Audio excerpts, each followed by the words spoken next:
हम प्रदेश कांग्रेस के प्रभारी अविनाश पांडे जी से आज बात करेंगे।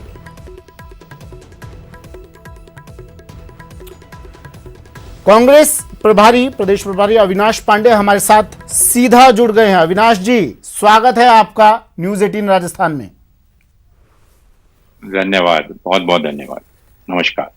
नमस्कार सर, सबसे पहले सवाल वही जिसको लेकर राजनीति भी हो रही है, राजनीतिक बयानबाजी हो रही है और हलचलें कुछ तेज हैं।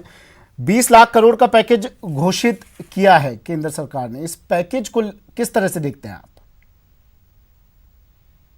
सुमित जी, सबसे पहले तो मैं कहना चाहूंगा कि आज ये वक्त नहीं है जहां पर किसी प्रकार की राजनीति करने का। प्रश्न ये है कि आज पूरे देश के सामने और विश्व के सामने इस महामारी से जो मानव जाति पे जो इतना बड़ी आपदा आई हुई है, उसको सब लोगों ने मिलकर उसका मुकाबला करने का। और इसी संदर्भ में माननीय कांग्रेस अध्यक्षा सोनिया गांधी जी और हमारे माननीय नेता राहुल गांधी जी ने बहुत पहले फरवरी में, अगर आप देखेंगे तो इस विषय को, इस आपदा के आने वाली मुसीबतों को लेकर केंद्र सरकार को समय समय पर आगाह किया, चेतावनी दी जी। और उनसे उस समय से ही इस विषय को लेकर एक आग्रह करते रहे कांग्रेस की ओर से अलग अलग सुझावों के माध्यम से कि अर्थनीति क्या होनी चाहिए, या चुनाव, या किस प्रकार से लॉकडाउन जिसकी घोषणा की गई, तो उस लॉकडाउन से पहले भी क्या एहतियात हमें बरतने चाहिए थे।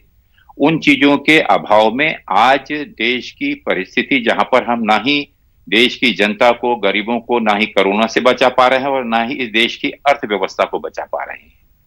और इसी चीज को लेकर आज जो घोषणा की गई है, बड़ी अपेक्षा थी, बड़ी लोगों को उम्मीद थी कि ऐसी आपदा के इसमें केंद्र सरकार, माननीय मोदी जी इस देश की गरीब जनता के लिए, किसान भाइयों के लिए, मजदूरों के लिए, हमारे छोटे व्यापारियों के लिए, उद्योगों के लिए, एमएसएमई के लिए, अलग अलग क्षेत्र के लिए कुछ मदद करेंगे, किसी प्रकार का ऐसा पैकेज देंगे जिससे कि हमारी क्रय शक्ति बढ़ सके।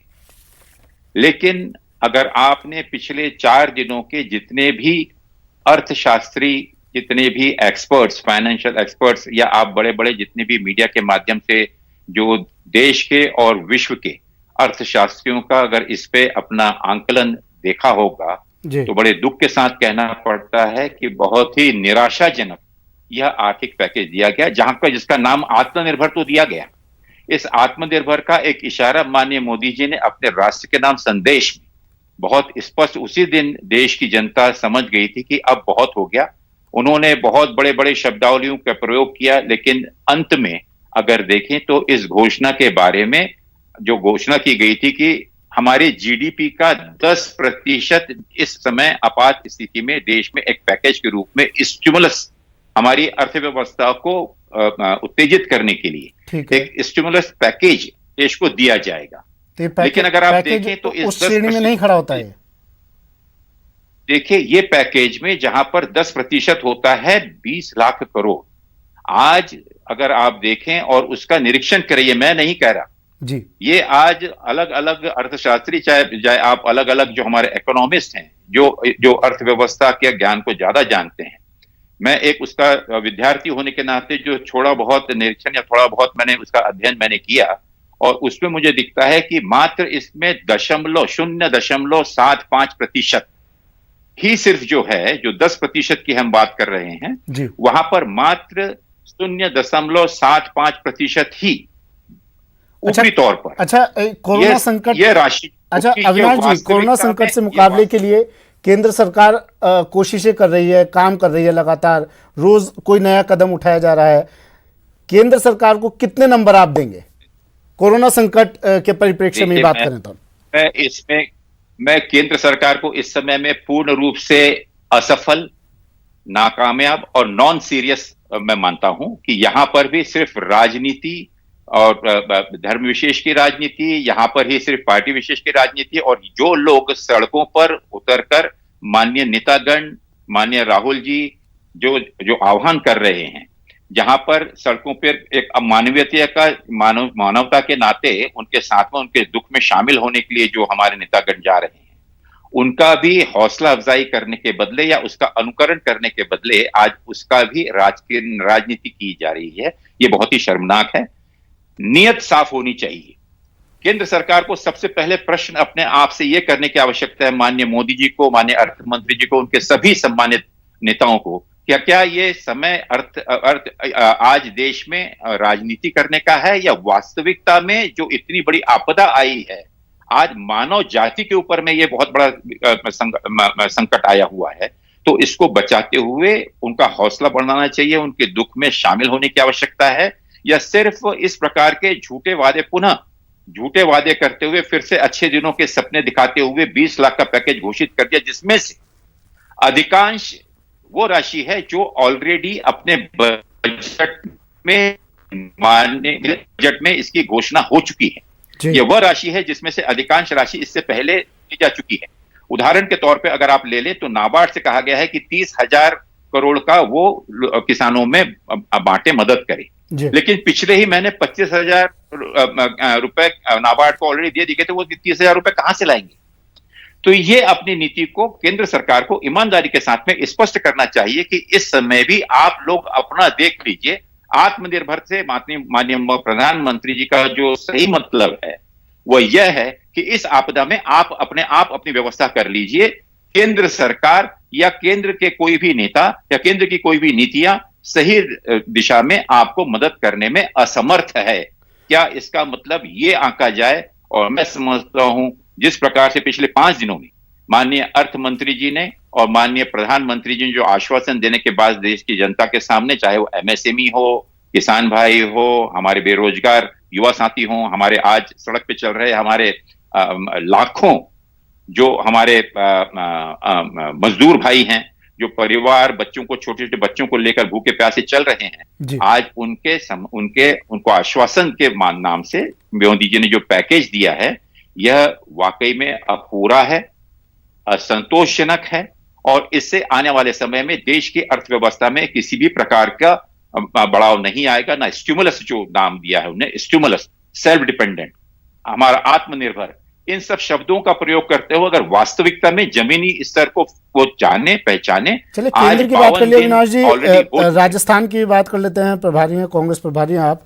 राजस्थान सरकार के कामकाज को कोरोना नियंत्रण के मामले में किस तरह से देखते हैं आप? क्योंकि देखिए यहाँ पे कोरोना के मामले लगातार बढ़ रहे हैं, लेकिन इसका एक दूसरा पहलू ये भी है कि डेथ रेट यहाँ पर कम है और रिकवरी रेट बढ़ रही है यहाँ पर लगातार, एक पहलू ये भी है। किस तरह से आप राजस्थान सरकार के कामकाज को देखते हैं? सुमित जी, सबसे पहले तो मैं ये कहना चाहूंगा कि आज राजस्थान में पूरे देश के सामने और अन्य राज्यों के सामने एक मिसाल पेश की है, और विशेष रूप से मैं धन्यवाद देना चाहूंगा हमारे माननीय मुख्यमंत्री अशोक गहलोत जी को, हमारे प्रदेश कांग्रेस अध्यक्ष और उप मुख्यमंत्री सचिन पायलट जी को और पूरे मंत्रिमंडल को, और साथ ही साथ हमारे जो स्वास्थ्य के जो वॉरियर्स हैं, चाहे वो डॉक्टर्स हैं, हमारे इस समय के सुरक्षा कर्मी हैं, अलग अलग हमारी संस्थाएं हैं, हमारे कार्यकर्ता हैं, जिस तरह से आज बिना किसी केंद्र की मदद की अपेक्षा किए बिना, हालांकि माननीय मुख्यमंत्री राजस्थान पहला राज्य था जिसने केंद्र के सामने और लोगों के सामने आने वाले समय में क्या एहतियात देना है उसके लोगों को आगाह कराया, लेकिन इसमें पहल लेते हुए, बिना किसी प्रकार का कारण मीमांसा ना देते हुए, किसी प्रकार से केंद्र के भरोसे न रहते हुए राजस्थान ने इसमें अपना कदम आगे बढ़ाया, और आगे इस मुसीबत को देखते हुए तो जिस प्रकार से राजस्थान के हमारे सुरक्षा कर्मियों ने, हमारे डॉक्टर्स ने, हमारे पूरे स्वास्थ्य विभाग ने, हमारी पब्लिक डिस्ट्रीब्यूशन संस्थाओं ने, हमारी छोटी छोटी एनजीओ ने, वहां के भामाशाहों ने, तो राजस्थान, मैं समझता हूं कि आपने जो डेथ रेट यहाँ पे कम है, मैं उस चीज से संतोष नहीं हूं। हालांकि डेथ रेट हमारी और भी कम हो सकती थी, लेकिन एहतियात के तौर पर राजस्थान ने क्योंकि इसमें पहल ली और इसमें हजारों जानों की सुरक्षा हम कर पाए, इस चीज का जरूर मुझे संतोष है। राजस्थान में अगर आप देखेंगे तो जिस प्रकार से हर स्तर पर आज, लेकिन मुसीबत ये है कि आज ऐसी परिस्थितियों में भी जहां पर कि हमारे जो हमारे स्टैंडर्ड वर्कर्स हैं, जो हमारे सड़क पे चल रहे हैं, बेरोजगार हैं, जो बाहर से आना है और यहां से जाना है, उनके लिए भी जो सुविधाएं हैं, राजस्थान सरकार ने घोषणा की है कि हम तैयार हैं सुविधा देने के लिए, हमें रेल दीजिए, जी हमें रेलवे की प्रोवाइड करिए, वो अपर्याप्त है। जो बसों में भेजकर दूसरे राज्यों में, विशेष रूप से उत्तर प्रदेश और गुजरात में 500 बसें, आपको भी मालूम होगा, ये बड़ी न्यूज, आपने भी जी इसके ऊपर में काफी ध्यान आकर्षण किया कि 500 बसें जो हैं, हमने 1000 बसों का प्रयोजन किया हुआ है, जी 500 बसें बॉर्डर पर खड़ी हुई हैं।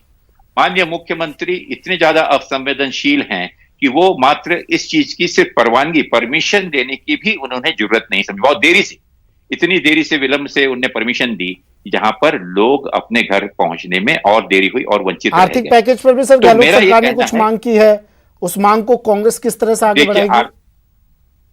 मैं आपको कहना चाहूंगा कि आर्थिक पैकेज, सबसे पहले तो मैं बधाई देना चाहूंगा हमारे राजस्थान में, जिस प्रकार से हमारे मनरेगा के मंत्रालय में विशेष ध्यान देकर लोगों को रोजगार देने की जो योजना सफलतम तरीके से आज पूरे हिंदुस्तान में एक नंबर पर 25 लाख से ज्यादा बेरोजगारों को रोजगार देने का प्रावधान किया गया।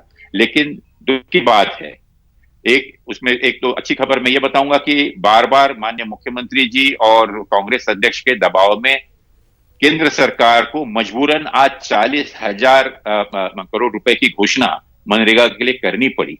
इसमें से राजस्थान का जो पुराना पड़ा हुआ पैसा था, वो भी केंद्र सरकार अभी तक नहीं दे पाई।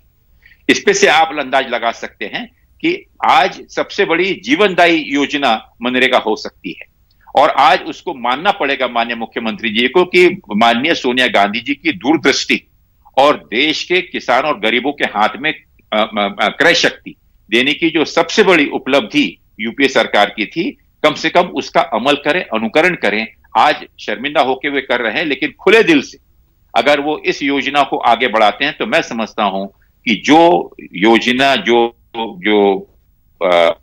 माननीय राहुल जी और विश्व के अन्य अर्थशास्त्री बार बार हाथ जोड़कर कह रहे हैं कि आज आवश्यकता है हमारे उन गरीब और बेरोजगार लोगों का, क्योंकि के हाथों में क्रय शक्ति, पैसे देने की, जी झूठी घोषणाओं के बदले कुछ पैसे उनके हाथों में दीजिए। केंद्र सरकार की बात कर रहे हैं सर आप, तो एक सवाल और बीच में मैं पूछना चाहूंगा आपसे। आत्मनिर्भर भारत अभियान पर मंत्री विश्वेंद्र सिंह ने ट्वीट किया है, उस ट्वीट को लेकर क्या कहेंगे आप? मैं उसके ऊपर तो बहुत कमेंट नहीं कर जाना चाहूंगा। बहुत अनुभवी और बहुत महाअनुभवी हमारे माननीय मंत्री महोदय हैं, और अगर वो समझते हैं तो मैं सिर्फ प्रश्न केंद्र सरकार से करना चाहूंगा। केंद्र सरकार से कहना चाहूंगा कि आने वाले समय में बेरोजगारी का दर 65%, जो कि मात्र 7.6 था, अब 65% होने वाला है। उसके लिए केंद्र सरकार का यह पैकेज पर्याप्त है? मैं प्रश्न करना चाहूंगा केंद्र सरकार से कि आने वाले दिनों में 13.5 करोड़ लोग बेरोजगार होने वाले हैं। जो 13.5 लोग जो हैं, जो हमारे जो बीपीएल है, बीपीएल से भी निचले स्तर पर पहुंचने वाले हैं। क्या उनके लिए यह स्टिमुलस सिस्टम, जो स्टिमुलस पैकेज, आत्मनिर्भर पैकेज, क्या उसमें किसी प्रकार से सहायक है? सिर्फ आप इस पर टेस्ट करिए, परीक्षण करिए, इस पर अपना तोलकर बतलाइए कि क्या। और मानिए जितने भी जो इस पैकेज को बहुत ही खूबसूरत और शानदार मान रहे हैं, मैं इस पैकेज की भावना के पीछे एक ही चीज के लिए मैं कहना चाहूंगा कि आज आने वाले समय में अगर आप देखें तो 12 करोड़ से ज्यादा लोग बीपीएल से तो नीचे जाएंगे ही। 13.5 बेरोजगारी करोड़ की बेरोजगारी बढ़ने वाली है, और इसमें 4 करोड़ वो व्यक्ति होंगे जो बीपीएल से भी नीचे अति गरीबी स्तर पर छूने वाले हैं, जाने वाले हैं।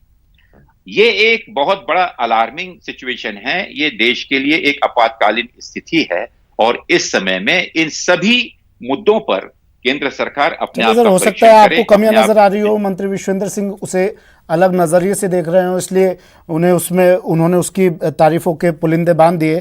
आगे स्थिति में, आगे की सामान्य स्थिति में कांग्रेस की रणनीति क्या रहने वाली है सर? देखिए, कांग्रेस की रणनीति बहुत स्पष्ट है। माननीय राहुल गांधी जी ने देश के पूरे नौजवानों से, कांग्रेस के हर कार्यकर्ता से इस चीज की अपील की है, और इस चीज का एक उदाहरण, मिसाल पेश की है कि आज कारण मीमांसा, गलती और राजनीति करने की नहीं है। आज आवश्यकता है कि जो लाखों और करोड़ों मजदूर, गरीब भाई किसान जो सड़कों पर बेसहारा होकर घूम रहे हैं, आज हम सब पूरा सुरक्षा व्यवस्था करते हुए अपनी खुद की जो भी हमें प्रिकॉशंस लेने हैं इस कोरोना के खिलाफ में, उन व्यवस्थाओं का पालन करते हुए इनके साथ में किस प्रकार से हम कंधे से कंधा लगाकर खड़े हो सकते हैं, उनकी हम मदद करें। मैं वाकई में बधाई देना चाहूंगा राजस्थान के उन सभी दानदाताओं। अविनाश जी, समय कम है, एक सवाल और आपसे जानना चाहूंगा, राजनीतिक नियुक्तियों का अब क्या होगा? राजनीति कैसे होगी? राजनीतिक नियुक्तियों का कैसे क्या होगा? कोरोना संकट चल रहा है। हमारे कार्यकर्ताओं के सम्मान के लिए कांग्रेस अध्यक्षा स्वयं बहुत गंभीर हैं। इस विषय में निर्देश माननीय मुख्यमंत्री जी, प्रदेश अध्यक्ष ने सभी माननीय मंत्रिमंडल के सदस्य, हमारे प्रदेश कांग्रेस कमेटी के जिम्मेदार पदाधिकारी और हमारी जिला इकाइयों को दे चुके हैं। वह कार्य शुरू है।